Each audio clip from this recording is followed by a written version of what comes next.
January will be all about looking back to 2020, and I had quite a lot of features, or should I say, awesome episodes prepared for you to enjoy.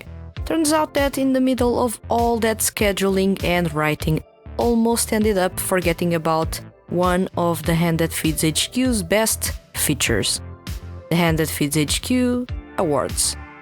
I was initially going to make a dedicated video for these, but then it hit me. I will be commenting on your choices, so that video will be basically a SEIU Lounge episode. Thus, last minute, this episode was recorded on January 4th, 2020. I wrote a quick script based on the article version you can find on the website if you look for the Hand That Feeds HQ's Awards 2020. So strap in and be ready to revisit your favorite releases by your favorite male SEIU. No rankings, no popularity contests, just pure love for music and Japanese voice actors. Let's kick off this episode of SEIU Lounge.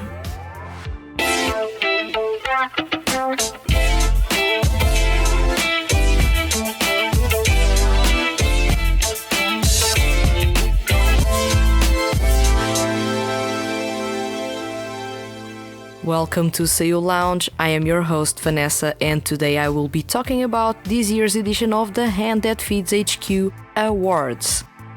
For many of you, this is the kind of episode in which you go, what the hell is that? Fair enough, the Hand That Feeds HQ is not a big, massively popular website, and the Hand That Feeds HQ Awards are not as noteworthy for you as other SEIU awards. All fair arguments. Still, this is a treasured feature at the website in which I hand over to you the power to choose your favorite CDs of the year by your favorite solo artists, bands, and SEIU units. There are no popularity contests, no rankings, or at least the only ranking being made is the most popular CD within a SEIU or band's repertoire in a given year. This is going to be quite the long episode, so grab a warm drink and a blanket and join me exploring the winners. Let's kick off with a look at the solo artists. Shotaro Morikubo with Way Out.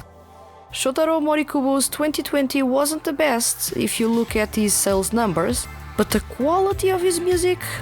Off the charts in my opinion. Way Out is the most voted release of his, with 76.9% of the votes, a resounding yes to a single that was intricate, incisive, and with a clear message on top of all those cool shredding guitar riffs and growly passionate vocals. Just Like You, Way Out is my favorite CD released by Shotaro Morikubo in 2020. On heavy rotation on my side, yet I still wonder how it didn't fare well on Oricon's charts. It sold below 1,000 copies in Japan. Commenter Reiko said, I enjoyed I'm Nobody and loved Panic Kitchen, but every song on the Way Out single spoke to me hard. I am a musician myself and I learned all right within a week. This is what music is all about. Speaking to our soul, resounding with you, and for those that are talented, inspire them to learn the songs and play along to them. I will assume you learned all right on guitar. If so, that's awesome. Those guitar riffs have a proper 80s hard rock flair that I love. I would really love to nail those on guitar, however, I am at a pretty basic level as a guitar player, so I can only imagine how awesome it is to play all right. If by any chance you learned the song on drums, then hats off to you. Those are some intense drums the song has. Simple progressions but packing quite a lot of power through that bass drum. Thank you for your comment, Reiko. I feel like Shotaro Morikubo is highly underrated despite being a complete singer-songwriter. So whenever I come across those of you that are passionate about his music, I can't help but to have a smile on my face. Add to it badass and creative fans that are musicians, and yeah, Morikubo has quite the awesome fan base. Soma Saito, In Bloom. Soma Saito took 2020 by storm with his sophomore album, In Bloom. I've talked plenty about In Bloom on episodes 21 and 22 of Seiyu Lounge, and went for a lengthy review on the website. Thus, I bet many of you are already pretty familiar with my stance about this album and what Soma Saito pulled off with it. With that in mind, I won't go beyond a simple introduction of the album for those that may be catching this episode and Seiyu Lounge for the first time. Bear with me on this one, okay? Emotionally stripped, refreshing and tasteful in its music compositions, In Bloom is a powerful and emotional album that counts with intricate lyrics, spotless production plus mixing, and passionate performances making use of a big chunk of Soma Saito's vocal range. In Bloom is one of the best, if not the best, album released by a Japanese voice actor to date. Many fans have found themselves with their emotions all over the place while listening to this album. Its darkness and melancholy pull at your heartstrings, even with the album counting with carefree songs, ballads and sexy loungy tunes to ease a bit that pain. The full range of emotions and how well the songs were put together, mixing and mastering included, make for each listen of In Bloom to be an emotional roller coaster. Unfortunately, without a definitive, happy ending. This is the Hand That Feeds HQ's album of the year, and Soma Saito is your 2020 Artist of the Year. In Bloom is an absolutely flawless album, an album levels above the quality that music released by Seiyu usually has. Commenter Reimi went for the bullseye. All of In Bloom is truly beautiful and has a very nostalgic sound that takes me back to my childhood. The emotional backing of every song takes you for a ride. There are songs for fun, for sadness, and for reminiscing. Hearing Soma finally expressing himself clearly with his music is why I also treasure this album. Thank you for your comment. I feel the same. Being from the same generation as Saito, born in the early 90s, I find a lot in his music to be nostalgic. After all, Saito is channeling a lot of his music influences in this album, and many are foreign artists that kids born in the 90s grew up listening to. The Cure, Oasis, and Pornograffitti are big influences. Then you have the noughties influences of Maroon 5, when the band actually performed good music. The Stokes, Block Party, and more serve as a solid music foundation for this album. I assure you that if you were born in the late 80s, early 90s, In Bloom is certain to be really nostalgic. And I agree with you, every song is a stop in the journey, and that journey gets progressively dire as you reach the end of the road. It keeps you on your toes for the whole duration, waiting for it to end on a good note, only to play again with your emotions. By now, Soma Saito's fans are well aware that he likes to go for dark compositions, but also lyrics that make you vulnerable, that explore weaknesses, that are melancholic. Man, Saito is all in for the revival of emo rock, and I am all for it. Tasuku Hatanaka with Dying Wish. Tasuku Hatanaka had quite the odd year. I've said it before, but it was really an odd year. He was pretty active starting from the summer season. He released 3 singles: History, Dying Wish, and Promise for the Future. Out of those 3 singles, your pick is Dying Wish. The single's title track was featured as the opening theme for the crime, mystery, and psychological anime Moriarty the Patriot. This is my 2020 anime of the year pick. Been a long time since I had last watched an anime from the perspective of the anti-hero, and I love these kinds of stories. Bonus points for it being an adaptation of the Sherlock Holmes books and having a stellar cast and awesome animation. The anime ended up being underappreciated, but if you can, please give it a look. if you're a fan of mystery anime and or the Sherlock Holmes books. Back to what I was talking about. Dying Wish turned into a fan favorite, with many overseas fans finding about Hatanaka in the process. On my side, I didn't consider Dying Wish as a well-accomplished single. History is my favorite single of his, released in 2020. Dying Wish has plenty of flaws in its mixing and mastering that make the title track's chorus take the oddest and most untasteful turn. Going off-tempo and off-key in the instrumental for half of the chorus is really something. I went over Dying Wish in its review on the website. I'll leave it in the comments in case you are curious about the issues that I am talking about.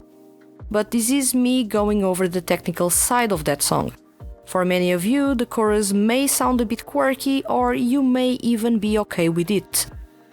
As weird as the arrangement and mixing for Dying Wish was, it was good to see that more people found Hatanaka because of it. He's been going under the radar for too long, I dare say due to Lantis' inability to steer him through a consistent path as a singer. I will say it again, Hatanaka made a solo debut in 2017. He's yet to find his trademark sound. This is odd at best, bad news at worst. And as a fan of him as a singer, I can't help but to wonder how come a music label such as Lantis doesn't know what concept to hand to Hatanaka for him to follow. That is, if Lantis doesn't want to give him complete freedom as a solo artist. Then again, we don't even know if Hatanaka wants complete freedom as a solo artist. We also don't know if all this inconsistency is something that he wanted for his career. If you see the other side of the coin, it could, with some effort, seem like he is betting on showcasing versatility as a performer more than settle for a specific image and sound. Could be an interesting idea, however, we all know that we identify artists for their quirks and sound. If you don't have a sound that you can call yours, well, fans will be less likely to be interested in checking whatever you release. Either way, Hatanaka has got plenty of good songs in his repertoire and has an amazing voice and technique well worth supporting. Commenter Migimi26, apologies if I mispronounced your name, said, after learning about him in A3 and that he did the opening for Moriarty the Patriot, I was obsessed with the anime and the opening is one I would never skip. Thanks for the comment. Funny fact, due to how far back I was in my backlog of CDs to review, I had to avoid the opening up until the anime wrapped up its first cour. I got pretty good at spotting when the song was making its entrance and when it wrapped up. If you listen to episode 18 of Seal Lounge, you have to follow the 90-second rule and you're in the clear. Mamoru Miyano with Zero to Infinity. Mamoru Miyano was quite active in 2020. He released 2 singles, Hikari Sasuhoe and Zero to Infinity, and held his first ever live streaming show in December 2020. Out of both releases, you picked Zero to Infinity. Zero to Infinity was Mamo's return to his top form, at least in my books it was. As a longtime fan of Miyano's, I've enjoyed quite the various changes in his sound and image, as well as the tone he wants around his music. However, in my 11 years following his career, I had never found him so inconsistent as in the last couple of years. Some of Mamo's fans will say, but his music has always been good. I beg to differ.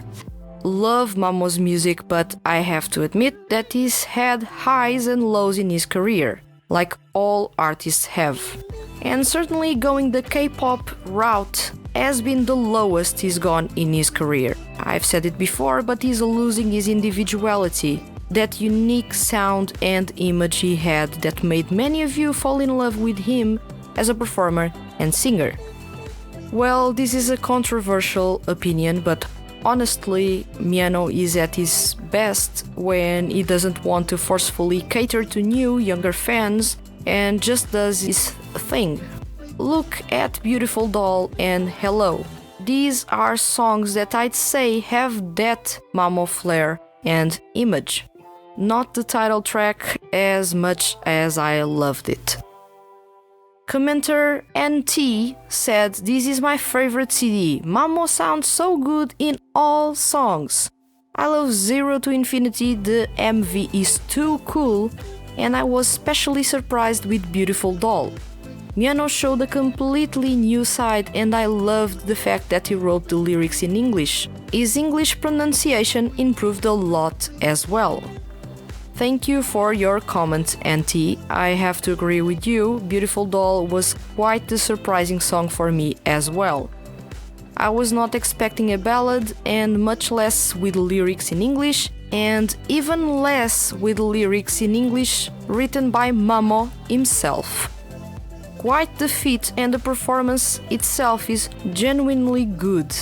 I can safely say that for once I didn't need to check the booklet to understand the English parts in Mamo's music, which is a testament to how much he's improved his English pronunciation and how much attention to detail he had for this song. Daisuke Ono with Stargazer. Daisuke Ono wasn't the most active in the music industry in 2020. However, Stargazer alone was more than enough to impress his fans.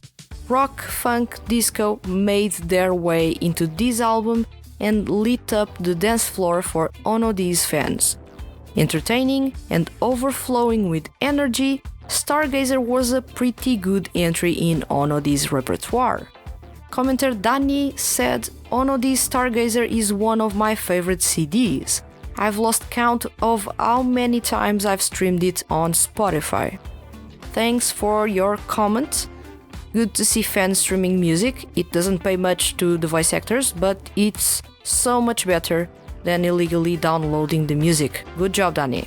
I haven't reviewed the mini album yet, so I can't say much, but color me intrigued. Looking forward to taking some time to review it. Kotaro Nishiyama with City. In 2020, Kotaro Nishiyama's fans got to experience a new side of his. His solo debut came as a surprise for me. Seriously, solo artist was the last thing I was thinking Nishiyama would venture to.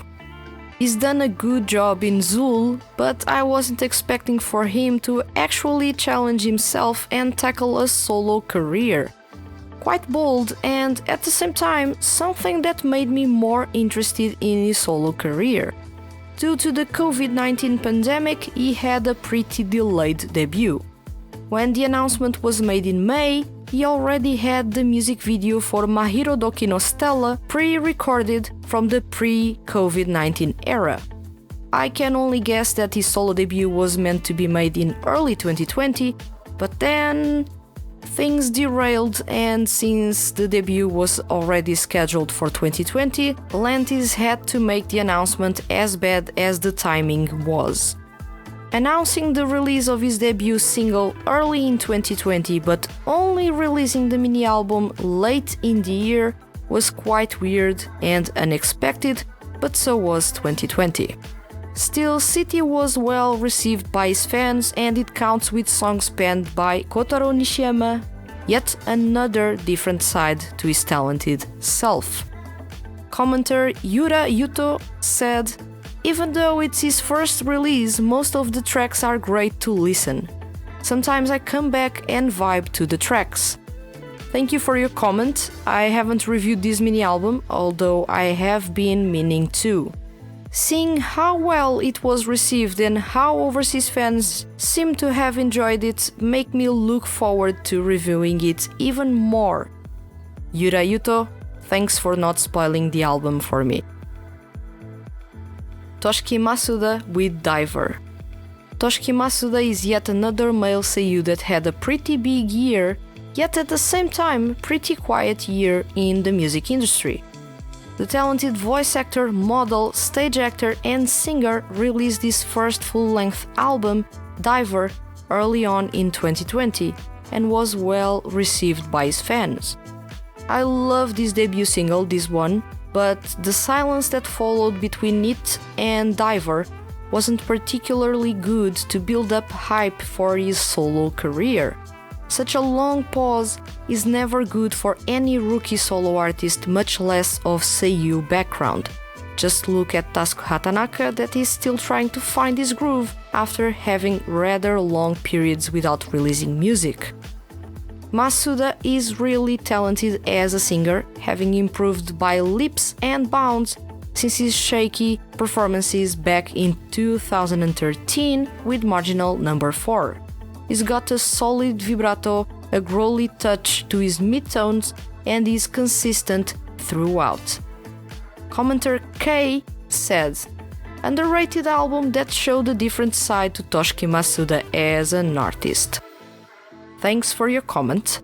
I am really curious about this album. Once again, another CD in my pile of shame of CDs left to review that is carrying over from 2020 to 2021. Looking forward to review it, but seeing as Masuda is all about fancy pop rock, I am pretty sure I will enjoy it. Shugo Nakamura with Colorful. Shugo Nakamura had quite the busy year. He released his second single, Colorful, and the digital single, Hono. He continues to feed his fans with sweet lyrics and warm performances time and time again. This was a difficult choice, but the single you fell in love with the most in 2020 was Colorful. Colorful is a must-listen release even if you are not too big on acoustic music, which is Nakamura's strength. The way Shugo Nakamura handholds the listener and goes out on a journey with you is more than welcoming.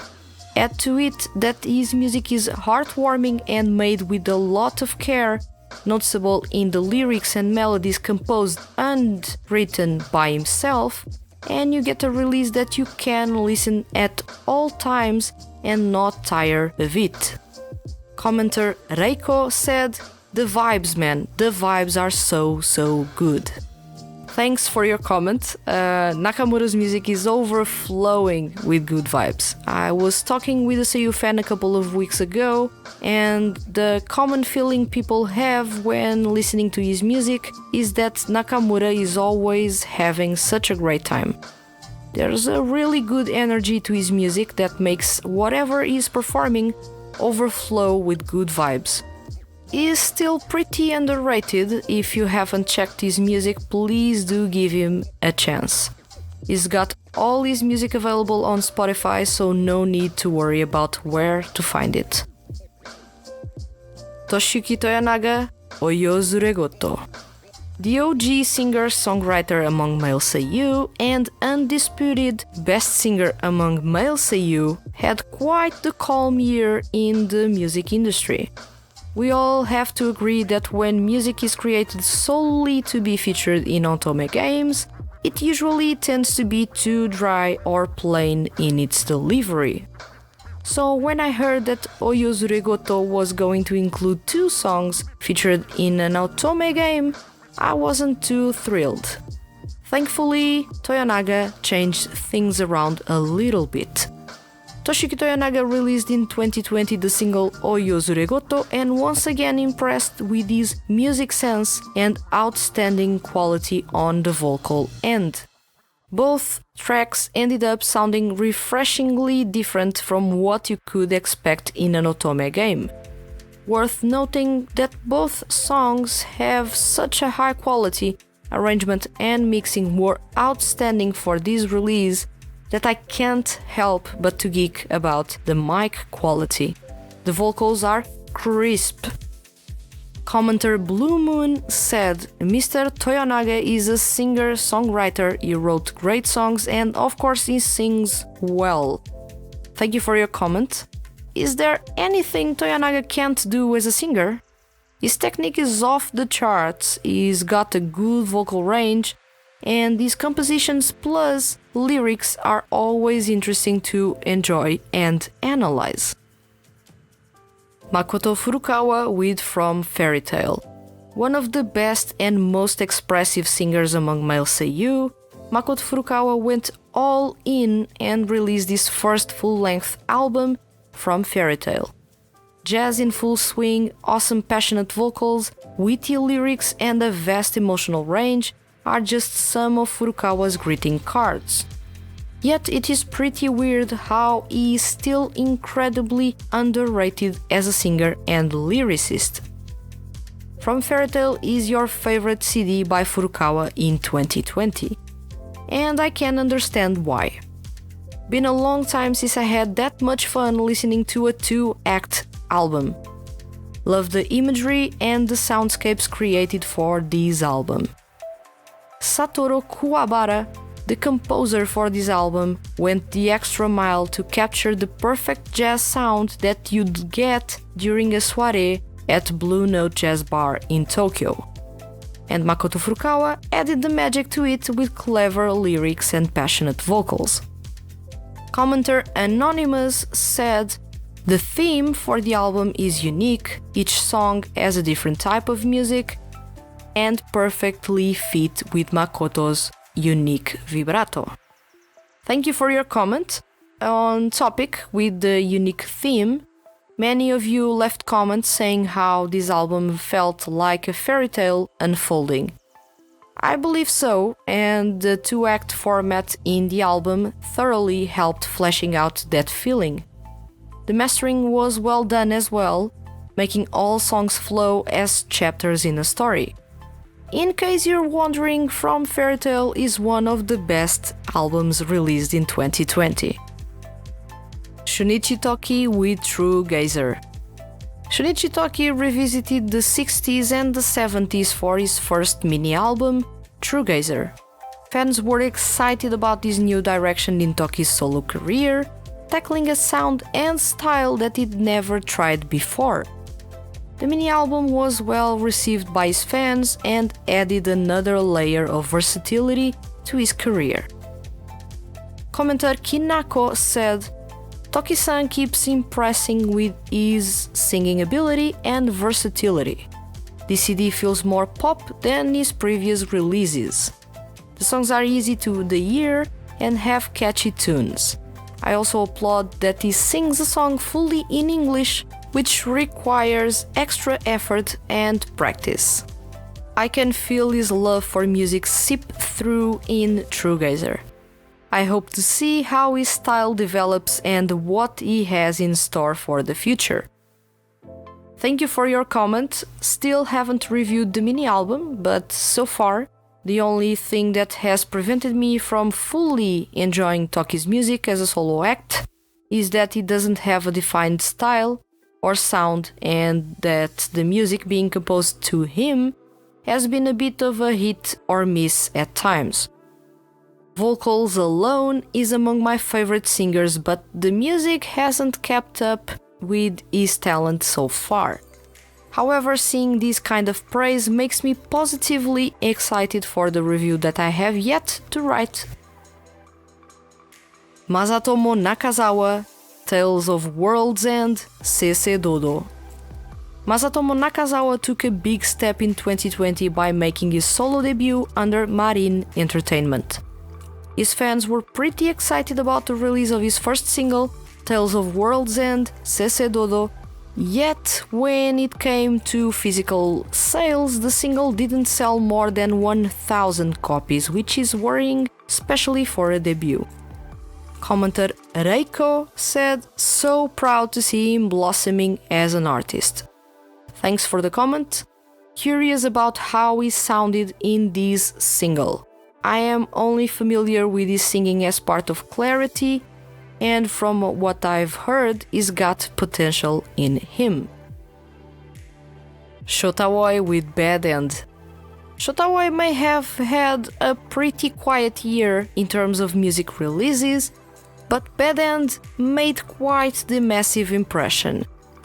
I still recall listening to Existence when I was reviewing it, and I kept staring at my PC screen completely in awe with how refreshing and unique the song was in Aoi's repertoire.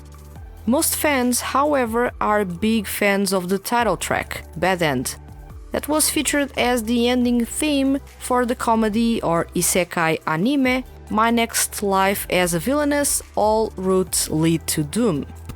Commenter Victoria said, "Personally, it's because Bad End was the first release I listened to when I found out about Shotan and became a fan of him, so it's like it has a special place in my heart. And because of the concept and the songs, I really love it. Also, the song Bad End makes me feel good, energized, and motivated because of the song's message." Thank you for your message and welcome to the fandom. I can only imagine how excited you must have been later checking out Shota's previously released singles and albums. He's got such a robust repertoire and his singing is heavenly good. Hope you enjoy his solo career and also his voice acting career, as he's the pretty talented and passionate individual deserving of all the love and support you can give him. Wataru Hatano Never End Summer, the single. Wataru Hatano went under the radar for many fans with both his digital and physical singles. Never End Summer was firstly released as a digital single in the summer and later was released as a physical release, counting with the awesome Vivid Junction. I've talked plenty about Vivid Junction on episode 22 of Seiyu Lounge, and I bet that I will be talking about it soon in a special episode, so I won't dive into it in detail again. I'll just say, come travel with Hatano to the 80s and experiencing a future you haven't lived. Yes, this is synthwave in a nutshell, the revival of the 80s exploring a distant future. Never End Summer, the physical single, is your pick of the favorite release in 2020. Commenter Abigitsune said, "The Never End Summer song is bouncy and fun. It's perfect for the summer many of us missed this year. Also, Watcha is outrageously cute in both the MV and the mini fitness video he put out to advertise the song. His energy is infectious and you can't help but want to dance along. The second song, Vivid Junction, is an adventurous 80s song that invokes the image of lasers and neon colors." Thank you for your comment. Also, awesome flash review of the single. Seeing how passionate you are about Hatano's music puts a smile to my face. This man deserves all the support and love you can give him. Outrageously underrated yet a stellar solo artist with quite the range and technique in his arsenal. Really hope more people take the time to check Never End Summer, as odd as the release's timing was, and be mesmerized by the dreamy soundscapes he gave life to. Yuma Uchida with Over. Uchida's fans were quite divided when it came to pick their favorite CD released in 2020. Yuma Uchida was quite active in 2020, releasing 2 singles, Over and Image, and an English version of his debut single, New World. While still an R&B pop artist, Yuma Uchida experimented with rock and hip-hop, giving way for awesome, refreshing results. Over stood out as the best single of his in 2020 for me, as well as your favorite, counting with 40% of the votes. Commenter Raz said, "This was tough because I absolutely love New World. It's one of my favorite Yuma songs and I sincerely applaud him for releasing an English version. I really like Over though. The rock sound is great and Yuma's voice is super on point, so with those two things combined, Over managed to nudge its way slightly above the 2 other singles." Thanks for the comment. I go in the same line of thought as you. The English version was kind of unexpected, but Yuma really impressed. His pronunciation was clear throughout, and he kept the same energy of the original while performing the song in a language that is not his native one. Massive kudos here. Over really stood out for how refreshing it is within his repertoire. Everything about this single is new, the rock with that intensity and the rapping. Not to take any credit away from Image, also a really good single with what I consider to be Yuma's best song of the year in its title track, but Over takes the crown. Gakuto Kajiwara, A Walk. Gakuto Kajiwara made his solo debut in 2020 under Avex, music label that houses Wataru Hatano and the popular Paradox Live franchise, in which he is the leader of the fancy hip-hop team, Bay. With only 3 years of career as a voice actor under his belt, Kajiwara turned into the youngest voice actor to make a solo debut. Usually, voice actors make their solo debuts when they are in their 7th year in their career, so for Kajiwara to make a debut that early on in his career was quite surprising. Is this a sign that things are changing and we'll get to see more rookie voice actors venturing to the music industry almost simultaneously as their debuts as voice actors? It's a bit worrying because it will seem like those individuals only use voice acting as a stepping stone for something different, and that something being a career in the music industry. I don't know if it sounds good to you. For me, it doesn't. That's why I enjoyed, in a way, the fact that only seiyuu with a certain experience made solo debuts. Kudos to Kajiwara for making a solo debut so early on in his career. A Walk was quite the surprising single, exploring rock and ballads with awesome results. I was not familiar with his singing tone, had only heard him in Bay, and was pleasantly surprised with how different he sounds as a solo artist.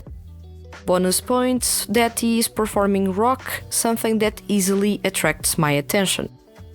Commenter Seta said, I am a fan of Gakun since I heard him as Suzaku. Since then, I have been following his career and watch his YouTube channel where he shares music covers. I fell in love even more with him. He's got such a great singing voice. Thank you for your comment. That seems to be the general feeling about Gakuto. Talented and versatile. He's managed to not go the rap hip-hop route for his solo project, distancing himself from his work in Paradox Live, and instead showing what his music, his voice sounds like. Hiroshimono with We Go. Hiroshimono released an ambitious full-length album with We Go. Rock and pop were a big presence in this album. For those that took the time to check it out, the music video for the title track was recorded in London before the worldwide lockdown due to COVID-19. Commenter Reiko said, I loved his musical direction of this album. A lot of songs were an unexpected style for him to sing, but he nailed them. Thank you for your comment. I will be upfront. As far as singing tones go, I am not a fan of Hiroshimono's higher yet raspy one, thus I never really got into his music. But the rock sound he had going in his first singles was pretty awesome. Seeing as Reiko mentioned that there are unexpected songs with different styles, it sparked my interest and I may give it a go at listening to the album. Muirinu, Life Is. Muirinu's third full-length album went almost under the radar. Life Is was released in November 2020 and had a pretty lukewarm reception by Irinu's fans in Japan, which I found it to be quite strange. Irino is genuinely a good singer with a lot of talent as well as a lyricist. After the releases of Freedom and Live Your Dream, single and mini album that I love, I can't wait to dive in and review Life Is. Despite the odd reception in Japan when it came to physical copies, overseas fans were over the moon about this album. Commenter Shinua said, "This full album is a true masterpiece that manifests the kindness in Miu Irino's admirable personality." Thank you for your comment. Fans are indeed a reflection of their idols. You can feel the love for Irino in this comment and how much he is appreciated. And it makes me even more excited to review the album. And that's it for the Solo Artists Awards. Next episode I will go over the bands and seiyuu units.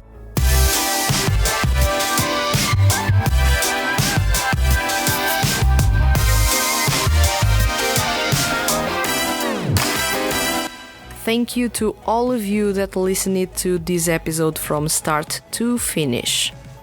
Thank you as well to everyone who participated in the Hand That Feeds HQ Awards. 2020 was an awesome year for seiyuu with careers as solo artists. That is a given.